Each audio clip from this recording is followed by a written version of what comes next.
Praise the lord. దేవునికి మహిమ కలుగునుగాక.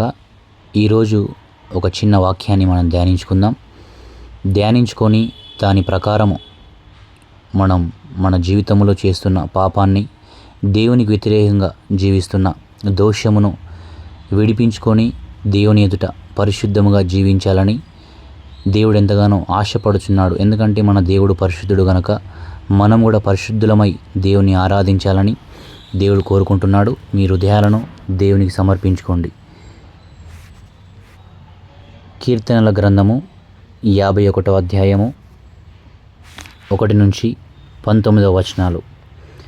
దేవా, నీ కృప చొప్పున నన్ను కరుణింపుము, నీ వాత్సల్య బాహుల్యము చొప్పున నా అతిక్రమములను తుడిచివేయుము. నా దోషము పోవునట్లు నన్ను బహుగా కడుగుము, నా పాపము పోవునట్లు నన్ను పవిత్రపరచుము. నా అతిక్రమములు నాకు తెలిసే ఉన్నవి, నా పాపం ఎల్లప్పుడూ నా ఎదుటే ఉన్నది. నీకు కేవలం నీకే విరోధముగా నేను పాపము చేసి ఉన్నాను, నీ దృష్టి ఎదుట చెడుతనము చేసి ఉన్నాను. కావున ఆజ్ఞ ఇచ్చినప్పుడు నీవు నీతిమంతుడుగా అగుపడుదువు, తీర్పు తీర్చినప్పుడు నిర్మూలుడుగా అగుపడుదువు. నేను పాపములో పుట్టినవాడను, పాపములోనే నా తల్లి నన్ను గర్భమున ధరించెను. నీవు అంతర్యములో సత్యము కోరుచున్నావు, అంతర్యమున నాకు జ్ఞానము తెలియచేదువు. నేను పవిత్రుడగునట్లు హిస్సోపుతో నా పాపం పరిహరింపుము, హిమము కంటేనూ నేను తెల్లగా ఉండునట్లు నీవు నన్ను కడుగుము. ఉత్సాహ సంతోషములు నాకు వినిపింపుము, అప్పుడు నీవు విరిచిన ఎముకలు హర్షించును. నా పాపములకు విముఖుడవు కమ్ము, నా దోషములన్నిటినీ తుడిచివేయుము. దేవా, నాయందు శుద్ధాహృదయము కలగచేయుము, నా అంతరంగములో స్థిరమైన మనస్సును నూతనముగా పుట్టించుము. నీ సన్నిధిలో నుండి నన్ను త్రోసివేయకుము, నీ పరిశుద్ధాత్మను నా యొద్ద నుండి తీసివేయకుము. నీ రక్షణ ఆనందము నాకు మరలా పుట్టించుము. సమ్మతి గల మనస్సు కలగచేసి నన్ను దృఢపరచుము. అప్పుడు అతిక్రమములు చేయవారికి నీ త్రోవలను బోధించెదను, పాపులను నీ తట్టు తిరుగుదురు.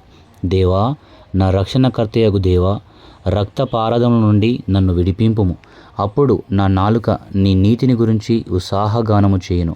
ప్రభువా, నా నోరు నీ స్తుతిని ప్రచురపరచినట్లు నా పెదవులను తెరువుము. నీవు బలిని కోరువాడవు కావు, కోరినేడలా నేను అర్పించుదును. దహన బలి నీకిష్టమైనది కాదు, విరిగిన మనస్సే దేవునికిష్టమైన బలులు. దేవా, విరిగి నలిగిన హృదయమును నీవు అలక్ష్యము చేయవు. నీ కటాక్షము చొప్పున సియోనుకు మేలు చేయుము, యెరూషలేము యొక్క గోడలను కట్టించుము. అప్పుడు నీతియుక్తములైన బలులను, దహన బలులను, సర్వాంగ హోమములను నీకు అంగీకృతములగును. అప్పుడు జనులు నీ బలిపీఠం మీద కోడెలను అర్పించెదరు. ఆమెన్. మీ యొక్క హృదయాలను పరీక్షించుకోండి, ఆత్మీయ జీవితాన్ని పరీక్షించుకోండి. మీ హృదయములో, మీ జీవితంలో ఎలాంటి పాపమున్నా దాన్ని విడిచిపెట్టి ఈ రోజు నుంచైనా ఒక నూతన ప్రారంభము, నూతన జీవితాన్ని, గొప్ప తీర్మానం తీసుకొని దేవుని కొరకు జీవించండి. దేవుడు మిమ్మల్ని అందరినీ ఆశీర్వదించునుగాక. God bless you all.